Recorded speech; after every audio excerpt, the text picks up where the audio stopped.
In the vast expanse of the Galactic Diplomatic Corps, being labeled as oversensitive was practically a career killer. Yet here I was, a third-ranked diplomatic liaison, clutching my datapad like a shield as I prepared for my first solo mission to the newly discovered civilization known as humanity. My species prides itself on emotional control and careful deliberation. We're basically the intergalactic equivalent of that quiet kid who always sits at the back of the classroom. The briefing files painted humans as intense. They laugh loudly, cry openly, and sometimes express anger by throwing things. The mere thought of such raw emotional display made my outer membrane quiver. But orders were orders, and someone had to establish initial contact with their United Nations Space Command. I never expected my diplomatic career would lead me to their orbital station, facing the most intimidating human I'd ever encountered. The station commander stood nearly 2 heads taller than me, with broad shoulders and a presence that seemed to fill the entire room. When she smiled and extended her hand in what I learned was their traditional greeting, I nearly dissolved into a puddle of anxiety. "Welcome to Orbital Station, Aurora," she said, her voice carrying an unexpected warmth that sent an odd flutter through my central nervous cluster. "I hope your journey wasn't too uncomfortable." I managed to extend my upper appendage, mimicking their handshake gesture while trying to maintain my professional composure. The brief contact sent an electric shock through my sensory receptors. Their species ran so warm, like touching a star that somehow didn't burn. What followed was the most challenging and exhilarating diplomatic meeting of my career. The commander's direct approach to negotiations terrified and fascinated me in equal measure. She would lean forward when making important points, her eyes intense and focused, completely unaware of how such directness violated at least 12 different cultural taboos in my society. But there was something else, something that made my scientific training war with my diplomatic instincts. Every time she laughed at my awkward attempts to understand human humor, or patiently explained their bizarre idioms, I felt my professional detachment slipping. The way her eyes crinkled at the corners when she smiled, how she unconsciously ran her fingers through her hair during thoughtful moments. These tiny human gestures were becoming dangerously distracting. During our third meeting, she suggested we continue our discussion over something called coffee in the station's observation deck. As we stood watching Earth rotate slowly beneath us, she casually mentioned how she found my species' color-changing ability beautiful. I promptly turned a mortifying shade of purple, our equivalent of blushing, and nearly spilled my untouched coffee. Now, as I prepare my daily report for the diplomatic corps, I find myself in an unprecedented situation. How do I explain that while humans are indeed as overwhelming as our initial reports suggested, they're also captivating in ways our preliminary studies never mentioned? How do I maintain professional objectivity when every meeting with the commander feels less like a diplomatic obligation and more like an adventure? More importantly, how do I handle the growing realization that I, a diplomat chosen specifically for my careful and reserved nature, am developing what humans would call a crush on someone who represents everything that should terrify me? The universe, it seems, has quite the sense of humor. As I stare at the blinking cursor on my report screen, one thing becomes clear. This assignment might just end up being either the biggest disaster or the greatest adventure of my diplomatic career. Possibly both. The worst part about having a crush, I've discovered, is how it completely scrambles your usually reliable thought processes. Take this morning's incident in the station's hydroponics bay. The commander invited me to see their experimental food-growing systems, which should have been a straightforward diplomatic tour. Instead, I found myself hyper-focused on how she gracefully maneuvered through the narrow paths between the growing pods, her enthusiasm infectious as she explained their sustainable farming methods. "This is how we'll feed our deep space missions," she said, gently touching a leaf of what she called a tomato plant. "Pretty amazing, right? We've come so far from just freeze-dried everything." The pride in her voice made my color-shifting membrane ripple with shared excitement, which thankfully she didn't notice as she was focused on the plants. What she did notice, however, was my fascinated reaction to the strawberries. In my defense, I'd never seen anything quite like them. Small red geometric shapes that seemed to glow with their own inner light. When she picked one and offered it to me, I nearly short-circuited my translator trying to explain that my species doesn't consume solid matter. "Oh, right, sorry," she laughed, and that warm sound did strange things to my gravity sensors. "I keep forgetting you guys do that photosynthesis thing. Must be nice, not having to worry about cooking." She popped the strawberry into her mouth, and I found myself wondering what it would be like to taste the way humans do, to share a meal with her. Later that day, during the scheduled diplomatic briefing, I noticed something odd. The other human officials seemed to defer to her not just because of her rank, but because of something else, a natural leadership quality that made them lean in when she spoke, nod along with her suggestions.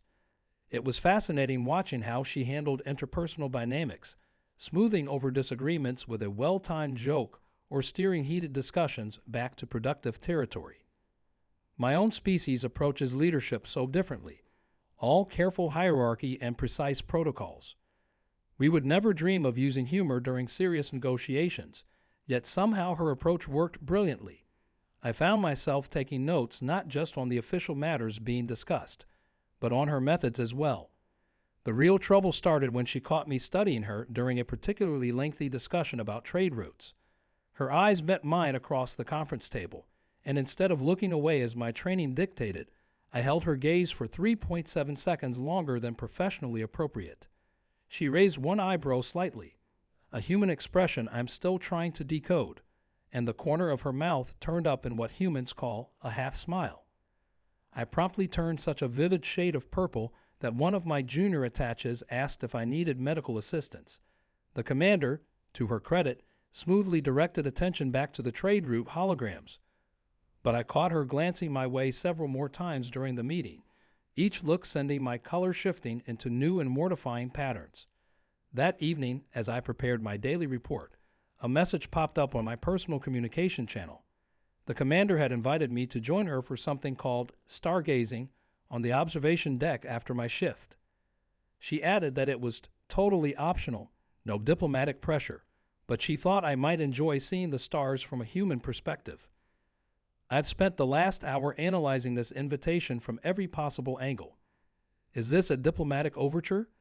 A personal one? Should I consult the cultural database about human stargazing protocols? And why does the thought of being alone with her, away from the structure of official meetings, make my bioluminescence flicker like a faulty station light? I know I should probably decline. The diplomatic handbook has several chapters devoted to maintaining professional boundaries. But as I stare at her message, I find myself drafting an acceptance, even as my common sense screams that this is exactly how diplomatic incidents start. As I made my way to the observation deck, my translator kept glitching from nervous energy, making me painfully aware of how underprepared I was for this casual meeting. The station's night cycle had begun, dimming the corridor lights to simulate evening on Earth. Each step felt like I was breaking another rule in the diplomatic handbook. I found her already there, leaning against the railing that lined the massive viewing window. She changed out of her uniform into what I learned was called casual wear, simple dark pants and a soft-looking top that made her seem more approachable, yet somehow even more intimidating. The stars stretched out behind her like scattered diamonds on black velvet, but I barely noticed them. "You came," she said, sounding genuinely pleased. I wasn't sure if this would be too informal for your comfort level. She gestured to the space beside her, and I moved to join her, maintaining what I hoped was a professionally appropriate distance.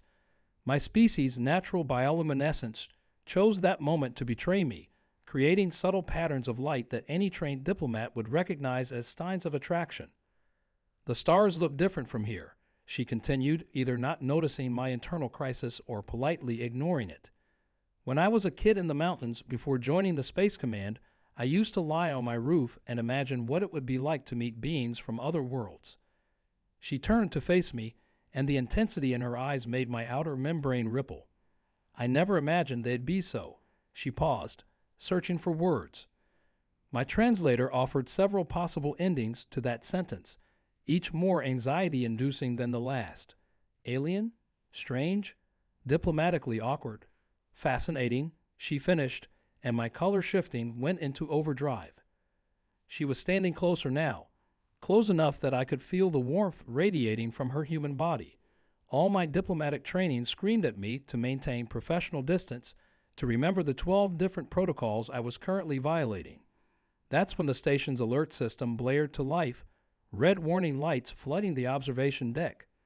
The commander instantly transformed back into her professional self, already reaching for her communication device. Unknown vessel approaching, the automated system announced. All personnel to emergency stations.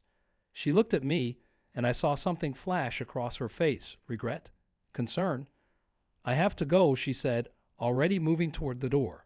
Then she paused, turned back, and did something that completely short-circuited my thought processes. She reached out and briefly touched my arm, sending a jolt of electricity through my entire nervous system. "Stay safe," she said softly, before sprinting toward the command center. I stood frozen in the observation deck, watching as a massive ship emerged from the darkness of space, its design unlike anything in our diplomatic database. As the station's security protocols engaged and emergency bulkheads began to close, I realized I had a choice to make. I could return to my diplomatic quarters as protocol demanded, or I could follow her into whatever crisis was unfolding. The properly trained diplomat in me knew exactly what I should do, but as I watched her disappear down the corridor, I realized I'd stopped being just a diplomat the moment I'd accepted her stargazing invitation, and now with an unknown threat looming and my commander, because somehow, in my mind, she'd become my commander, heading straight into danger. I made a decision that would either end my diplomatic career or change it forever. I ran after her. Racing through the station's corridors, I quickly realized that my species' natural agility had its advantages. While human crew members rushed past me in their practiced emergency responses, I could slide through gaps and navigate corners with fluid efficiency. My diplomatic credentials granted me access to most areas, though I'm fairly certain this wasn't what the Galactic Council had in mind when they issued them. I caught up with the commander just as she reached the command center, where chaos had already erupted. The massive view screen showed the unknown vessel more clearly now. Its hull seemed to shimmer with an oddly familiar pattern of lights. My heart nearly stopped when I recognized it. The patterns were similar to my species' bioluminescent communication, but distorted, almost like a crew translation. "Commander," I called out, surprising myself with my boldness. Every head in the command center turned toward me, but I focused only on her. Those light patterns. They're attempting to communicate, but something's wrong. The commander's eyes locked with mine, and in that moment, I saw her shift from surprise to decisive action. "Everyone quiet," she ordered, then turned to me. "What do you mean wrong?" There was no trace of our earlier informal interaction. This was the station commander in full crisis mode, and somehow that made it easier for me to function. This, at least, was familiar diplomatic territory. "The patterns are like my species' language, but corrupted." As if. I paused, my second heart racing as the implications hit me. As if someone stole our communication methods but doesn't understand the cultural context. "Commander, this could be connected to the recent data breaches in the diplomatic corps." Her expression hardened. "The ones you weren't supposed to tell me about." A mix of understanding and something else flashed across her face. She stepped closer, lowering her voice. "You're risking a lot by sharing this." "I'm risking more by not sharing it," I replied, my colors shifting to patterns of determination and concern. "Commander, if these are the data thieves, they're not just a threat to this station. They could compromise the entire diplomatic network." The ship outside suddenly began emitting a series of rapid light pulses that made my membrane crawl. They were attempting to mimic our most sacred diplomatic protocols, but twisting them into something that felt almost obscene. The human crew watched in confusion, but I could see the commander's mind working rapidly. "What are they saying?" she asked, her voice steady despite the tension filling the room. I hesitated. Translating would mean revealing more of my species' classified communication methods. But looking at her, seeing the trust in her eyes despite everything, I made my second protocol-breaking decision of the day. "They're demanding access to the station's diplomatic channels," I said, my voice shaking slightly. "They're using They're using my personal diplomatic signature, the one I used to accept your stargazing invitation. The implications hit me like a gravity wave. Had my moment of personal weakness compromised the entire station? The commander's hand suddenly gripped the command console, her knuckles turning white. You're saying this is my fault. By inviting you tonight, I made you vulnerable. Before I could respond, the unknown ship's lights pulsed again, this time in a pattern that made my entire being freeze in terror. The message was clear. They knew about our meeting, about every informal interaction we'd had. Somehow, they'd been watching, gathering data, waiting for a diplomat to break protocol just enough to create an opening. The commander must have seen the fear in my color patterns because she stepped closer, her presence both comforting and terrifying. Whatever you're not telling me, she said softly, now would be the time. And that's when the ship outside began its final transmission, a pattern of lights that revealed their true purpose and why they'd been so interested in a shy alien diplomat and a human commander who had accidentally broken down all the right walls. The ship's final transmission blazed across space in a pattern that made every cell in my body resonate with recognition. They weren't just mimicking our diplomatic protocols. They were revealing something far more ancient, something that even most of my own species have forgotten. These weren't simple data thieves. They were luminous separatists, a radical faction that had split from our society centuries ago, rejecting all contact with other species. They're not after the diplomatic channels, I said, my voice steadier than I felt. They're after me. They see my connection with humans as a betrayal of our species' purity. I forced myself to meet the commander's eyes. Every moment we spent together, every protocol I bent, they saw it as proof that their extremist views were right. The commander's expression shifted from concern to something fiercer. So they're basically space racists who got mad because you made friends with humans. She almost smiled, but it was her dangerous smile, the one I'd seen her use when facing down particularly difficult negotiations. Well, they picked the wrong station to harass. Before I could respond, she was moving, calling out orders with a confidence that made my colors ripple with admiration. Shields at maximum. Charge defensive systems, but don't fire unless I give the command, and get me a direct communication line to their ship. Commander, I started, their beliefs forbid direct communication with other species. They want. Oh, they're going to listen. She interrupted, that dangerous smile growing. Because you're going to help me send them a message they can't ignore. She turned to me fully. Can you transmit in their light patterns from our station? Understanding dawned on me. The observation deck's external lights. Yes, I could modify them too. I stopped as the implications hit me, but that would mean revealing classified communication methods to your crew. She stepped close, her voice dropping so only I could hear. Right now, I don't care about classifications or protocols. I care about protecting my station and the people on it, including you. The intensity in her eyes made my bioluminescence flutter wildly. You're not just some diplomatic assignment anymore. You're part of my crew. Those words, so casually spoken, violated about 20 different diplomatic protocols. They also gave me the courage to do what needed to be done. With her authorization, I began reconfiguring the station's external lighting system, my appendages flying over the control panel as I accessed ancient patterns buried deep in my genetic memory. The Separatists' ship loomed closer, their threatening pulses growing more intense. But as I activated our modified transmission, the entire station lit up with patterns so old, so deeply rooted in our species' history, that I saw their ship physically recoil. Through the view screen, I began my message, letting my natural bioluminescence sync with the station's lights. You claim to protect our species' purity. I transmitted in the ancient patterns, but you've forgotten our most fundamental truth. We evolved to adapt, to change, to grow. Your hatred isn't tradition. It's stagnation. The commander stood beside me, her hand almost but not quite touching my arm, her presence giving me strength as I continued the transmission. I choose connection over isolation. I choose growth over stagnation. And I choose to stand with these humans who have shown me that breaking some rules means discovering better ones. For a moment, nothing happened. Then slowly, the Separatist ship's lights began to dim. They were retreating, but not before sending one final pulse. "You'll regret this choice." The commander finally did touch my arm then, and I turned to find her grinning. "You know what this means, right?" she asked, as the crew around us began to cheer. "We're going to have to update all those diplomatic protocols you've been breaking."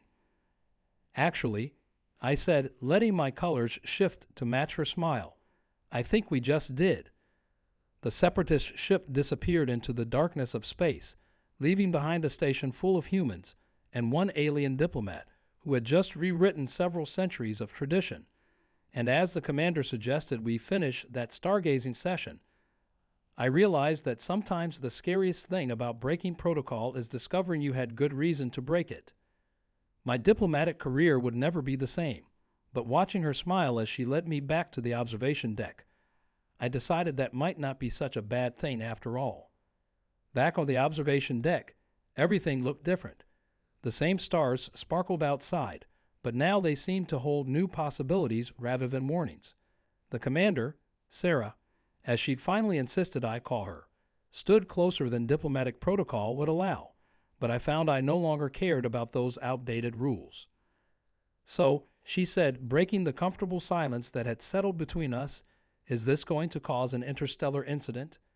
You basically rewrote your species' communication protocols in front of an entire human crew." Her tone was light, but I could hear the genuine concern underneath. I let my colors shift through thoughtful patterns before responding. "Actually, I think we just prevented one. The separatists have been a growing problem, but no one wanted to address it. Sometimes it takes an outsider's perspective to show us our own blind spots."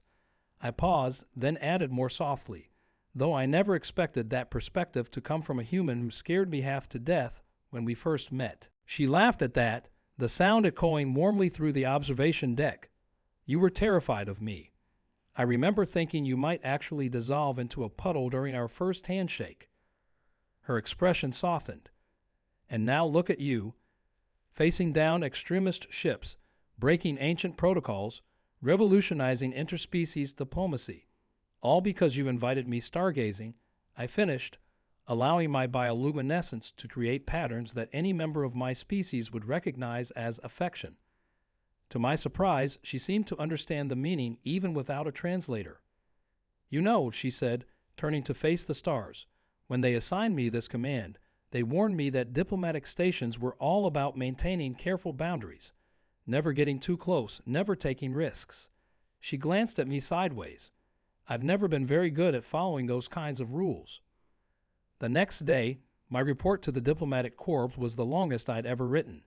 I detailed everything: the separatists' threat, the ancient communications, the human crew's response, and yes, even the personal protocols I'd broken along the way. I expected immediate recall, possibly even a formal reprimand. Instead, I received a surprising response. My assignment was being extended, with a new mandate to develop what they called adaptive diplomatic protocols. Apparently, my unorthodox handling of the crisis had impressed someone in the upper echelons. They wanted me to help create new guidelines for interspecies relationships that allowed for genuine connections while maintaining necessary boundaries. "They want me to do what?" Sarah asked when I told her, her eyes widening with amusement. "Create diplomatic rules about breaking diplomatic rules." "More like updating them for reality," I explained, watching her pace excitedly around her office. "After all, if today proved anything, it's that genuine connections between species can be our strongest defense against extremism."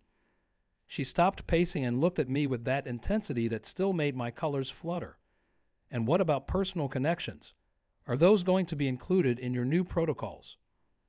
I thought about how far I'd come from that terrified diplomat who first stepped onto her station, about how sometimes the scariest things in life, like fierce human commanders who break down your carefully constructed walls, turn out to be exactly what you need.